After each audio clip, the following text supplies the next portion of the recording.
Namaste.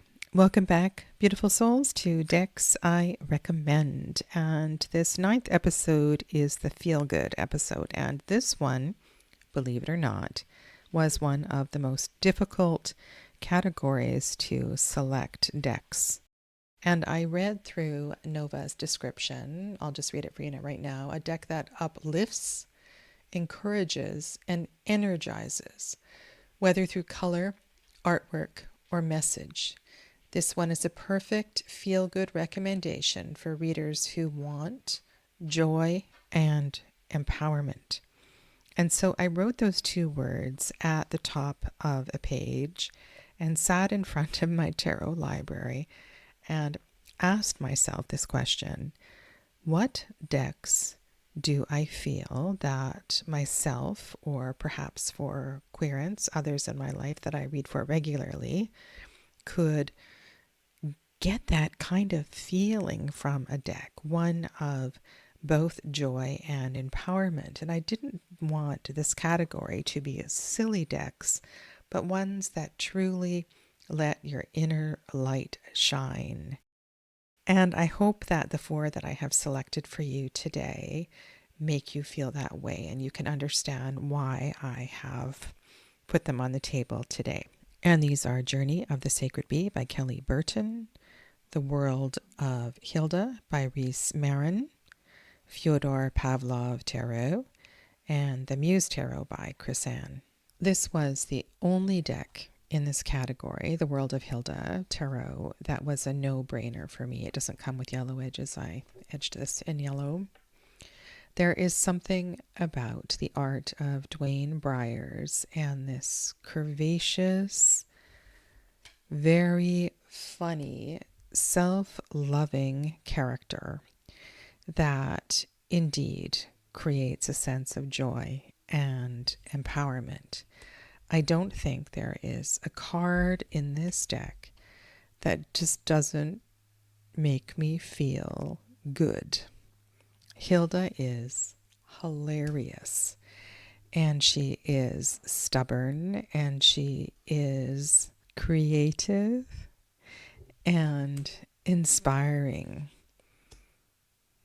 And I feel that there is a lot to learn from this character. She is so brave and has so much fun and does things that others perhaps would pause before doing.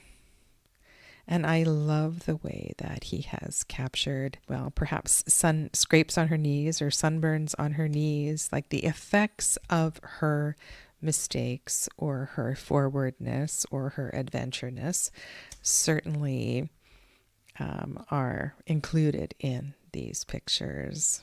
I'm sure that this painting was drawn around the time that this particular episode of I Love Lucy came out. I don't know if you know the Lucille Ball series, where Lucy finds herself in a similar situation in Italy, stomping grapes. Hilda finds connection with all situations, all beings. There is laughter and joy and shared sadness. And I look at this particular card here, and I want to tell you a story. I found myself in a very similar situation to Hilda here about 7 years ago when I moved to this house where I am living now. And granted, I wasn't wearing a bikini, but I did sit on a chair with boxes on my lap, photo albums, file folders, and I went through and read and threw out old letters from boyfriends, ex-husband. I took apart my wedding album and destroyed, burned, tore up all of those things in order to make space for something new. And it's funny, you know, this art is kind of old. It's from the 1960s. But there are some really powerful images here. And I think if we look at Hilda and we can empathize with these drawings, we can find strength and joy and empowerment in many, many of these cards. And Hilda's face looks a little different in many of these cards, but the character is the same. The feeling is the same. And she makes me smile, and she makes me laugh, and she makes me brave. And I think that all of the decks I'm going to share with you today have that kind of quality. I also wrote a list of keywords for this prompt. And one thing I wrote down was that with all of these decks, we see how all could be right in this world.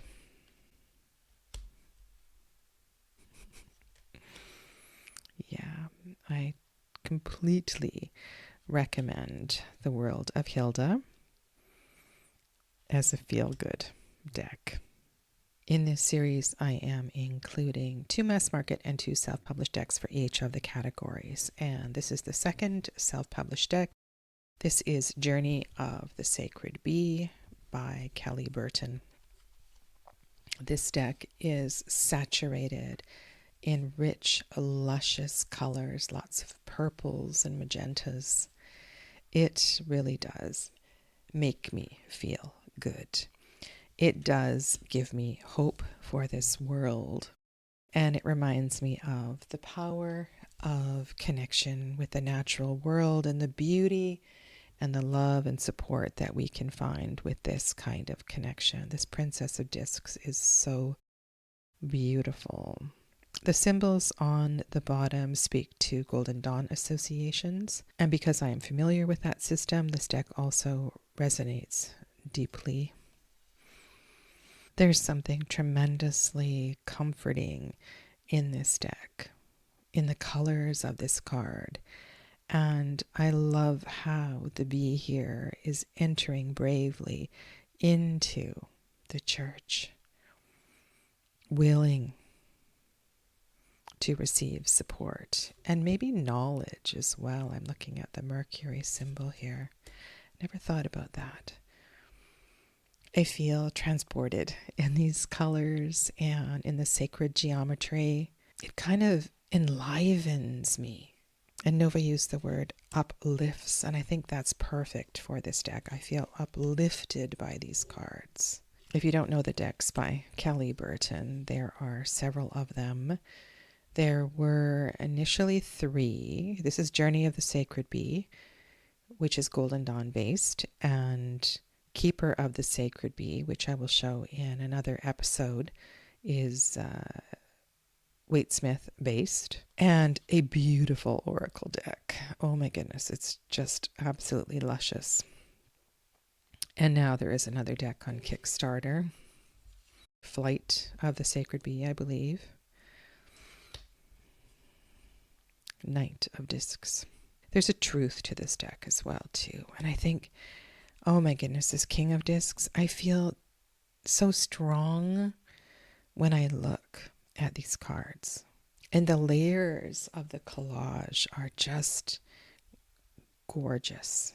So if you are looking for a deck to make you feel stronger, to make you feel joy and connection, it's a really good deck for that. And I find that sacred geometry, subtly used in a deck, is another way to build a new foundation.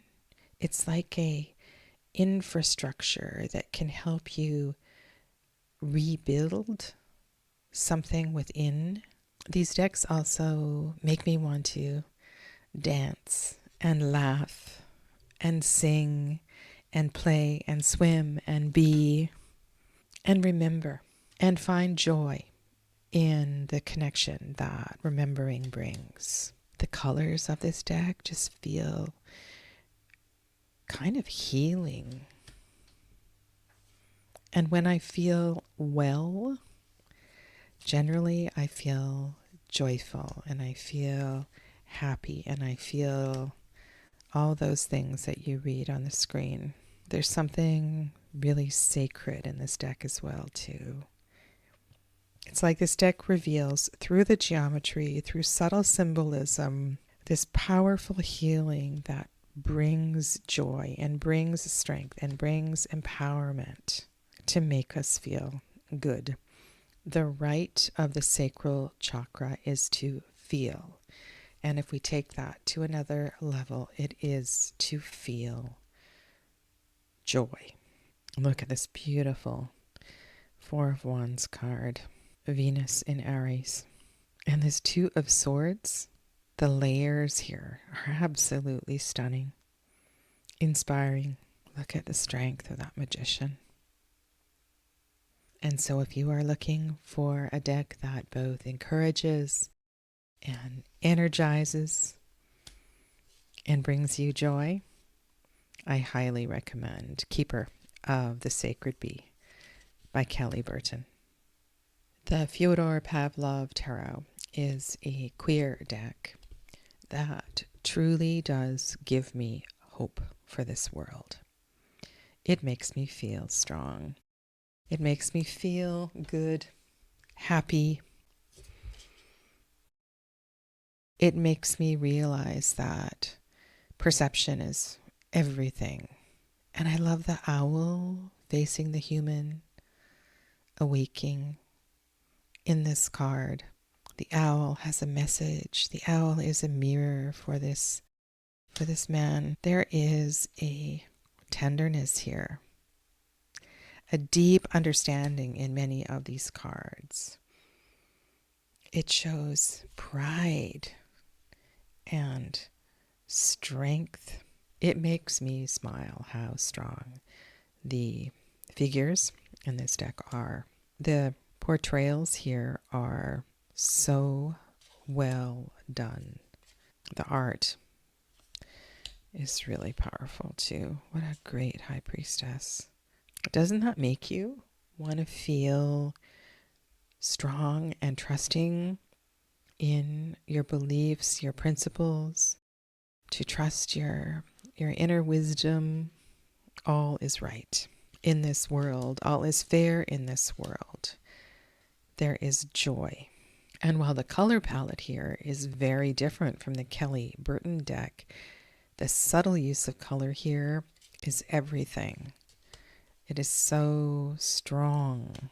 It makes me happy and it makes me feel good that everyone is included and everyone is represented and everyone is experiencing life fully as they should be. Of all of the diverse and inclusive decks out there, this one I feel really does a good job. It doesn't feel like there is any tokenism in this deck. And I love the choices that Fyodor Pavlov has made in subtle changes in these cards. This Three of Pentacles feels so warm. I love seeing the apprentice embraced by the master, working together, side by side, learning, likely living as was the way. This is a world where all genders, all peoples, all colors, all nationalities are welcome, represented. There are innumerous challenges here, and yet everyone seems to do their best at working with what they have. And everyone is more than living. This might seem like a bit of a surprise for a cisgender white woman to choose this as a feels good deck, but it does. It makes me happy that we are all here. We are all included, and we are all doing the best that we can. This deck is an honorable mention, and I thought I would bring this one forward because the world of Hilda maybe a difficult deck to get your hands on. I know some of the other Hilda decks out there are out of print. I think World of Hilda is still available. But this is a mass market deck that has a similar feel to the World of Hilda. This is the Vanessa Tarot by Leonard Narciso. And it is a deck that most certainly makes me smile. And it feels of a similar generation to the World of Hilda. It reminds me of, well, I think it's the Eight of Wands. It reminds me of Bewitched, Samantha Stevens in Bewitched. And this is certainly a deck of empowerment for women anyway. The Vanessa Tarot represents a lot of strong women. Look at this Hermit card. And we do have diversity of race. They're all quite thin, but we do have diversity in gender relation as well too. And that's really saying something for a deck that predates the deeper awareness of decks of inclusion. Yeah, so this is an honorable mention in this category, one of Sadhana's favorites. Like I said, I had a very hard time choosing decks in this category. I had a whole bunch on the table, and it was really difficult to narrow this down to two. This is the Muse Tarot by Chris-Anne Donnelly. And like the others, it is one of self-empowerment. Unfortunately, there are no men in this deck either, so I do apologize for not including a deck that represents self-empowerment of men, because I think we could use a deck like that as well too. And you certainly do get that in the Fyodor Pavlov Tarot. But this one is women of all ages, and it really does inspire creativity, joy, art. The flowers, the use of flowers in this deck is really something. It is bright, it is bold, it is beautiful. It would look lovely alongside Journey of the Sacred Bee because of all the flowers. In this deck, you will find a lot of windows and paths. A suit of voices is a suit of air. There are name changes, I believe, to all of the suits. Materials is the suit of pentacles. And there are no kings in this deck. The kings are horizontal cards that are the muse of the suit. This is the Muse of Voices. I find this deck very empowering, and its name is the Muse Tarot. It does inspire, and I think all of Chris-Anne's decks give you that sense of rise up and be the best version of yourself that you can be. The first deck that I had of hers was the indie version of her Oracle, and I thought it was so well done. Emotions, Knight of Emotions. The Nautilus is such a powerful symbol, isn't it? The Chariot, this energy moving from the solar plexus chakra. Let us find joy and strength through a balanced solar plexus. The Mountain, the Rock within the Emperor. All of these great Aries colors, martial colors. Ace of Inspiration. The Suit of Wands is the suit of inspiration. There are a lot of succulents in this deck, which if you stop and think about succulents and how they retain water, and they don't need to be watered frequently, I think there's more to the use of succulents in this deck than I have read into in the past. I love the prayer flags here. Ace of Air, Ace of Voices. It feels hopeful. It feels light. It feels like almost a deck of possibilities. Anything is possible. It's a great deck to work with if you are looking for inspiration, inner strength, a place to put your energy. And there's a gentleness to the cards of letting go, passages within, paths without, journeys, windows, eclipses. So yes, if you are looking for a deck that encourages, uplifts, and energizes, you might just want to check out the Muse Tarot by Chris and Donnelly. And here they are again for decks I recommend for self-empowerment and joy.